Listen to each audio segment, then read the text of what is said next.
Student, I am Sonam. Welcome back to my YouTube channel Apna Vidyalaya. आज के इस वीडियो में हम आप सभी को बताएंगे एक मोस्ट इम्पॉर्टेंट टॉपिक। तो यहाँ पे बताएंगे क्लास 10 विज्ञान के सबसे महत्वपूर्ण प्रश्न, वो भी उत्तर के साथ। यहाँ पे हम आप सभी को सभी प्रश्न जो बताएंगे वो वेरी वेरी मोस्ट इम्पॉर्टेंट है और सभी बिल्कुल वायरल प्रश्न है, ठीक है। और ये आप सभी के बोर्ड एग्जाम में 100% गारंटी इस बार बिल्कुल पक्का आएगा। और यहाँ पे देखिए हम आप सभी को बहुविकल्पी प्रश्न बताएंगे, ठीक है, लघु उत्तरी क्वेश्चन बताएंगे और यहाँ पे दीर्घ उत्तरी क्वेश्चन बताएंगे, ठीक है। यानी 20 नंबर के आते हैं आप सभी के एग्जाम में बहुविकल्पी प्रश्न, और लघु उत्तरी प्रश्न 4-4 नंबर के होते हैं, 4 नंबर में आता है, ठीक है। और यहाँ पे दीर्घ उत्तरी क्वेश्चन जो होते हैं वो 6-6 नंबर के आते हैं। तो इस तरह से हम आपको सभी प्रकार के क्वेश्चन इस वीडियो में बताएंगे। जितने भी क्वेश्चन है सभी आप सभी के एनसीईआरटी से हैं, ठीक है। और आप सभी का जो क्लास 10th का बोर्ड का पेपर बनता है वो सिर्फ एनसीईआरटी बुक से ही बनता है, यानी एनसीईआरटी के क्वेश्चन से ही आपके पेपर बनते हैं। तो यहाँ पे हम आपको सभी क्वेश्चन बताएंगे एनसीईआरटी के, very very most important question है।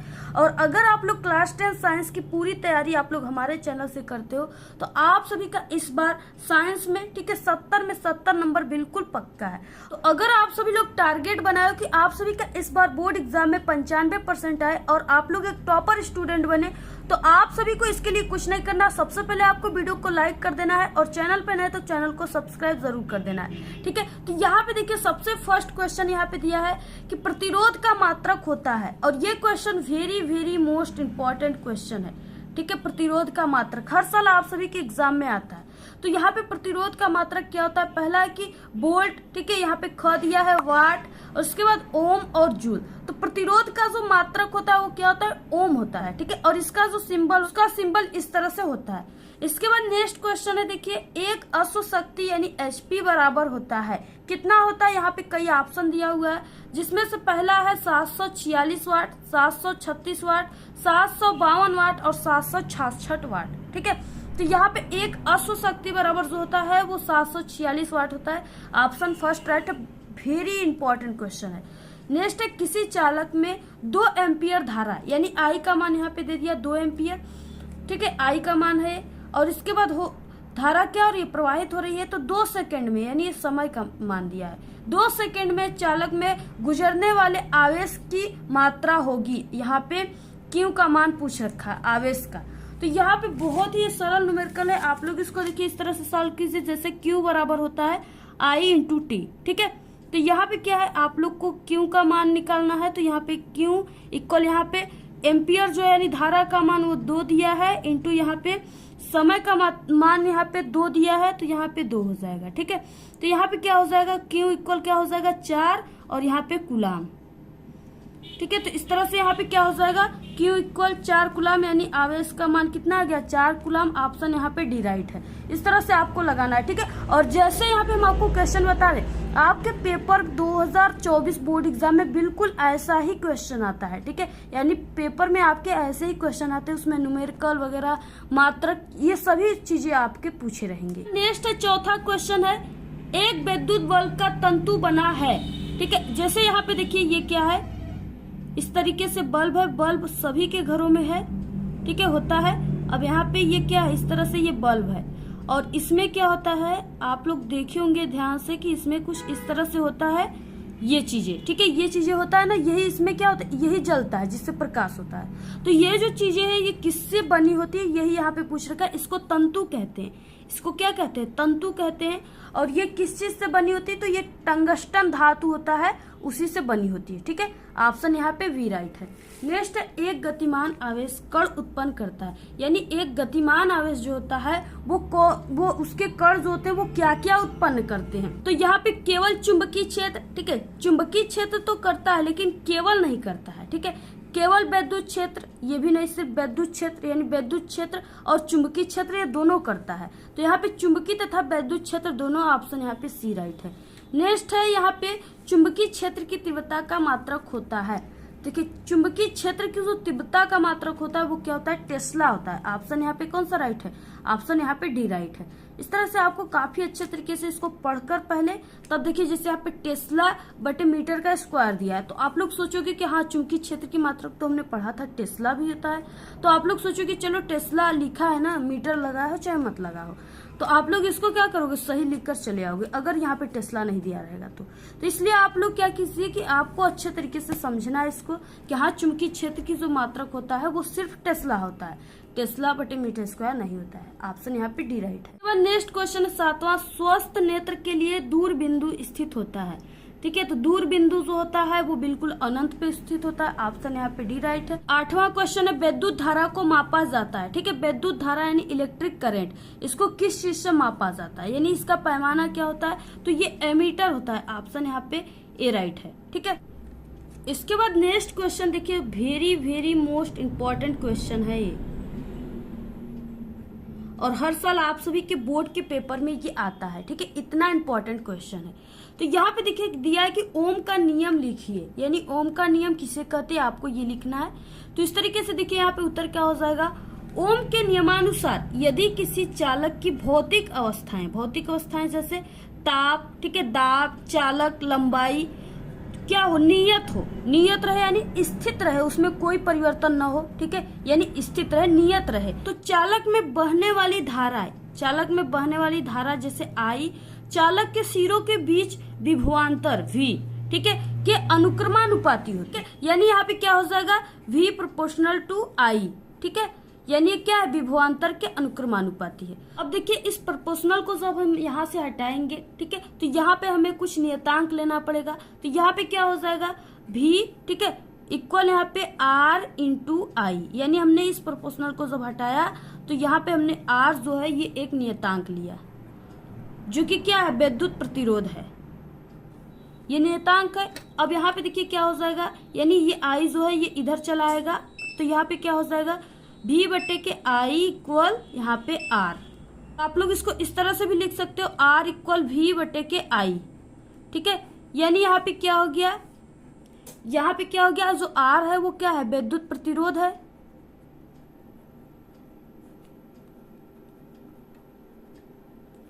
ये विद्युत प्रतिरोध है। ये जो सूत्र है ओम के नियम में इस तरह से ये सूत्र निकल कर आया। ठीक है, R equal V by I, यहाँ पे R जो है वो विद्युत प्रतिरोध है और यहाँ पे V जो है ये विभवांतर है, I जो है वो विद्युत धारा है। तो इस तरह से आप सभी को लिखना है, और इसका जो मात्रक होता है ओम होता है, तो आप लोग इस तरह से ओम लिख सकते हो। ठीक है, इसका सिंबल इस तरह से होता है। इसके बाद नेक्स्ट क्वेश्चन क्या है, विद्युत प्रतिरोध किसे कहते हैं तथा उसका यानी प्रतिरोध का मात्रक क्या होता है, ये भी काफी इंपॉर्टेंट क्वेश्चन है।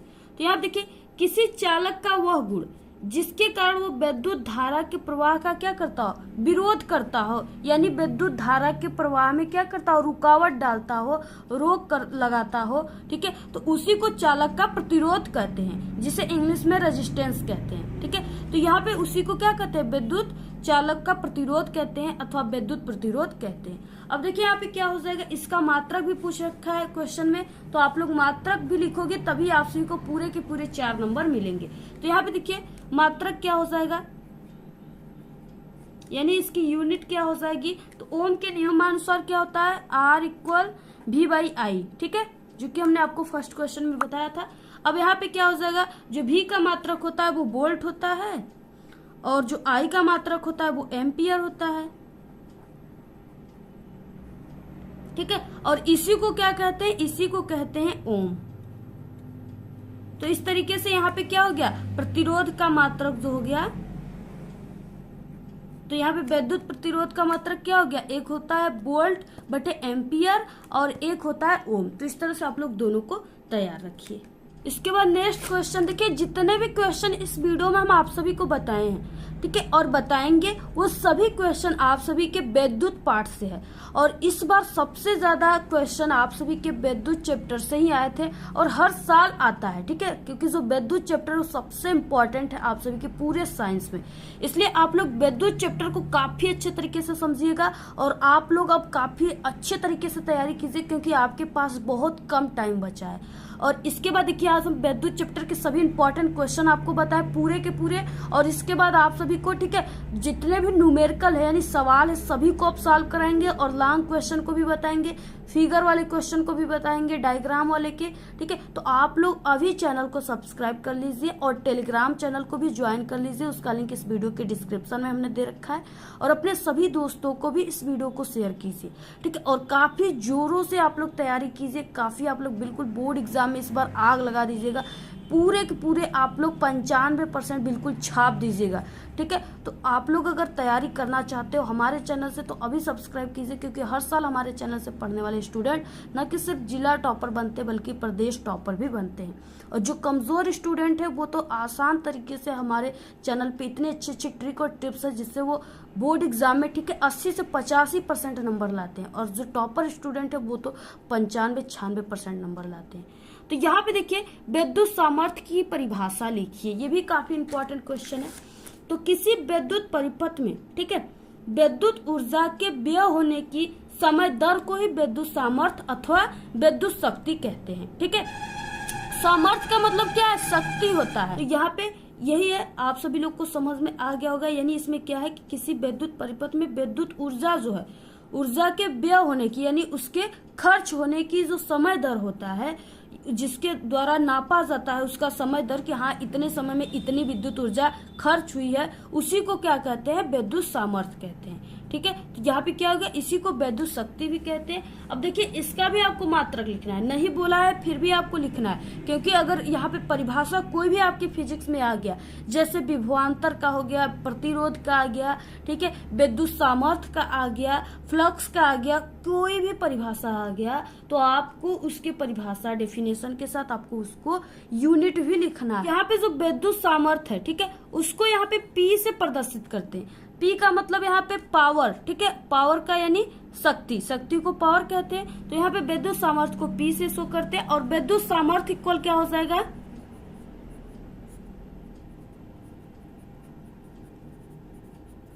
तो यहाँ पे विद्युत सामर्थ्य इक्वल क्या हो जाएगा? यहाँ पे यानी विद्युत सामर्थ्य को P से शो करते हैं, तो P इक्वल क्या हो जाएगा? ऊर्जा, क्योंकि इसमें ऊर्जा के व्यय होने की समय दर पूछ रखा है तो बोला है डेफिनेशन में, तो यहाँ पे ऊर्जा बटे क्या हो जाएगा? समयांतराल या समय, समय। ठीक है, ऊर्जा का मात्रक होता है वोल्ट। ऊर्जा के दो मात्रक होते हैं। ठीक है, तो यहाँ पे अभी हम पहला आपको बता रहे हैं वोल्ट, और यहाँ पे समय का मात्रक सेकेंड होता है। तो यहाँ पे देखिए, विद्युत सामर्थ्य का एक मात्रक वोल्ट बटे सेकेंड होता है। और इसके बाद एक क्या होता है? यहाँ पे विद्युत सामर्थ्य बराबर क्या होता है? जूल और बटे यहाँ पे सेकेंड। ठीक है, और इसी को क्या कहते हैं? वाट कहते हैं। तो यहाँ पे हमने आपको कितना बताया विद्युत सामर्थ्य का मात्रक? यहाँ पे वोल्ट बटे के सेकेंड, जूल बटे सेकेंड, और इसी को वाट कहते हैं। तीन आपको हमने यहाँ पे यूनिट बताया, तीनों को आप लोग तैयार कीजिए, क्योंकि अगर आप लोग इसको तैयार कर लिए तो आप सभी के ऑब्जेक्टिव क्वेश्चन में ये तीनों आ जाएंगे। ठीक है, इसलिए आप लोग इसको तैयार कीजिए जिससे आपको कोई भी कंफ्यूजन न रहे। आप लोग पढ़ते ही क्वेश्चन का आंसर झट से दे दीजिए। ठीक है, तो इस तरह से आप सभी को पूरा करना है। इसके बाद नेक्स्ट क्वेश्चन है, देखिए ये 6 नंबर वाला क्वेश्चन है। ठीक है, यहाँ पे क्या है कि घरों की वायरिंग के परिपथ में फ्यूज का क्या महत्व है? देखिए, फ्यूज क्या है, सबसे पहले आप सभी को ये जानना होगा। फ्यूज एक ऐसी सुरक्षा युक्ति है। युक्ति का मतलब, ठीक है, यहाँ पे कोई गर्ल नहीं है। युक्ति का मतलब ये उपकरण है। फ्यूज क्या है? एक उपकरण है। फ्यूज एक ऐसी सुरक्षा करती है और ये सुरक्षा युक्ति यानी उपकरण है जो किसी विद्युत परिपथ की शॉर्ट सर्किट अथवा ओवरलोड परिस्थितियों में सुरक्षा करता है। फ्यूज जो है ना, ये आई होप कि सबके घरों में लगा होगा कि फ्यूज जो है वो क्या करता है कि शॉर्ट सर्किट से अथवा ओवरलोड परिस्थितियों में सुरक्षा करता है। इसका मतलब क्या है? फ्यूज घरों में लगाया जाता है। इसका काम क्या होता है? जैसे क्या होता है, कभी कभी ओवरलोड यानी काफी तेजी से लाइट दे देता है। ठीक है, तो उसमें जब काफी तेजी से लाइट देता है तो आपके घरों में जो भी रखा हो, टेलीविजन, रेफ्रिजरेटर, ठीक है, जो भी कोई भी उपकरण है इलेक्ट्रॉनिक, वो क्या होते हैं, अगर ओवरलोड लाइट दे देगा काफी तेजी से तो वो सब जल जाएंगे। ठीक है, और वो खराब हो जाएंगे, बिल्कुल बेकार हो जाएंगे। तो इसलिए जो होता है, और क्या है कि जैसे कोई भी घरों में कोई भी जो तार है, वायर है, वो गलती से किसी से टच हो गया, ठीक है, तो अगर ये फ्यूज लगा हुआ है आपके घरों में, तो वहां पे क्या होगा कि जैसे कोई भी चपक गया तो वो क्या होगा, तुरंत छोड़ देगा, ठीक है। यानी वो जैसे ही उस तार को टच करेगा या गलती से वो ऐसे चिपक गया तार में, तो जो फ्यूज लगा हुआ है वो तुरंत क्या हो जाएगा, गल के गिर जाएगा, ठीक है। ये टीन का बना होता है, ये तुरंत गल कर गिर जाता है, रांगा का बना होता है। तो इससे क्या होता है, जो भी व्यक्ति तार को छू रहा है वो बच जाएगा, उसकी जान बच जाएगी, ठीक है। और ओवरलोड यानी काफी तेजी से जब लाइट देता है तो ये फ्यूज लगा रहेगा, तो आपके घरों में जो भी है टेलीविजन, रेफ्रिजरेटर, ठीक है, कोई भी चीजें हैं वो क्या हो जाएगी, जलने से बच जाएंगी। क्योंकि क्या होगा, सबसे पहले जब लाइट देगा ना, ये क्या होता है, जैसे यहाँ पे इस तरह से यहाँ पे एक तार जो है ये ट्रांसफार्मर से आप सभी के यहाँ पे, ठीक है, घरों में आ रहा है। तो घर में आने से पहले यहाँ पे क्या करना है, यहाँ पे आपको फ्यूज लगा देना है। ये क्या है, फ्यूज तार है, ये फ्यूज तार है। और इसके बाद क्या है, इसी यानी फ्यूज तार से निकालकर एक तार को आपको अपने होम में लगा देना, अपने घरों में लगा देना है। उसके बाद आप सभी को घरों में से कोई तार, यहाँ पे वायर कहाँ पे गया, टेलीविजन में चला गया, ठीक है, और कोई चला गया यहाँ पे रेफ्रिजरेटर में चला गया, कोई इसमें कहीं भी चला गया, ठीक है, किसी भी लाइट में चला गया, या तो किसी भी उपकरण में चला गया, बैटरी है, इन्वर्टर है, किसी भी उपकरण में चला गया, ठीक है। तो यहाँ पे क्या होगा कि सबसे पहले जब लाइट इधर से आएगी और काफी जब तेज रहेगी, तो क्या होगा, सबसे पहले इस पतले तार को, यानी ये जो टीन का बना हुआ है, रांगा का टाइप का, ये जो पतला तार है, सबसे पहले फ्यूज तार को क्या करेगा, गलाकर गिरा देगा। जब ये यहाँ से गल के गिर जाएगा तो यहाँ इतना क्षेत्र में कोई भी तार नहीं बचेगा, और ये जो ट्रांसफार्मर से आ रही लाइट है और ये जो घर की तार है, इसमें क्या हो जाएगा, इस तरह से गैप हो जाएगा, यानी कोई भी यहाँ पे तार नहीं है। अब जब तार एक में टच होगी तब तो यहाँ पे ट्रांसफार्मर से होम में जो होगा वो करंट सप्लाई होगा। अगर यहाँ पे तार ही नहीं है क्योंकि फ्यूज जो है गल के गिर गया है, तो उसी जगह से वो क्या हो जाएगा, यहाँ से करंट रुक जाएगा, यहाँ तक होम में नहीं जा पाएगा। तो इसलिए क्या हो जाएगा, जो आपके घरों में रखा हुआ कोई भी उपकरण है वो जलने से बच जाएगा, ठीक है। तो ये होता है फ्यूज तार का कार्य, यही है फ्यूज तार का महत्व। तो देखिए, फ्यूज एक ऐसी सुरक्षा युक्ति है जो किसी विद्युत परिपथ की शॉर्ट सर्किट अथवा ओवरलोड परिस्थितियों में सुरक्षा करती है। किसी केबल अथवा तार में उसकी वहन क्षमता से अधिक विद्युत धारा, यानी उसकी वहन क्षमता यानी काफी अधिक जब विद्युत धारा देने लगता है, प्रवाहित होने पर वो तार गर्म हो जाता है और उसका अचालक आवरण, यानी अचालक आवरण जो उसके ऊपर अचालक आवरण लगा होता है, वो पिघल कर क्या होता है, जलने लगता है, जिससे घरों में आग लग जाती है। ऐसी स्थितियों में फ्यूज सुरक्षा प्रदान करता है और स्वयं पिघल कर टूट जाता है, और परिपथ जो होता है, परिपथ में विद्युत धारा का प्रवाह समाप्त हो जाता है। अर्थात फ्यूज युक्ति में प्रयोग किया गया तार निम्न गलनांक वाली धातु का तार है, जो निर्धारित माप से क्या होता है, अधिक विद्युत धारा प्रवाहित होने पर स्वयं पिघल कर क्या होता है, टूट जाता है। यानी देखिए, जो तार होते हैं हम लोग के घरों में लगे रहते हैं, वो क्या होते हैं कि वो नहीं टूटते हैं, लेकिन जो ये फ्यूज होता है ये क्या होता है, ये काफी, इसका गलनांक जो होता है वो काफी क्या होता है, निम्न होता है, यानी कम होता है, इसलिए क्या होता है, गल जाता है, गल कर टूट जाता है। निर्धारित मान से अधिक विद्युत धारा प्रवाहित होने पर स्वयं पिघल कर टूट जाता है और केबल्स को अचानक पिघलने में आग लगने से बचा लेता है, ठीक है। कई बार क्या होता है, शॉर्ट सर्किट से दुकानों में, घरों में आग लग जाते हैं, जिससे काफी ज्यादा सामानों का क्या होता है, काफी ज्यादा सामान जल जाते हैं, जिससे क्या होता है, काफी ज्यादा नुकसानों का सामना करना पड़ता है। तो अगर आप लोग फ्यूज इस तरह से लगाए हो अपने घरों में, ठीक है, या कोई भी शॉप वगैरह उसमें लगा हुआ है, तो आपके जो भी, यानी अगर कभी अधिक लाइट आ जाएंगे तो जो फ्यूज है वो गलकर गिर जाएगा, तो आपके जितने भी घरों में रखे उपकरण है वो जलने से बच जाएंगे। तो इस तरह से ये क्या हो गया, लॉन्ग क्वेश्चन हो गया। आप लोग इसी तरीके से इसको तैयार कर लीजिए, और जैसे हमने आप सभी को बताया है बिल्कुल अपने शब्दों में बना करके, ठीक है, वैसे ही आप सभी को लिखना है। अगर आप लोग इस तरह से लिखोगे तो आपको पूरे के पूरे 6 नंबर टीचर देंगे खुश होकर।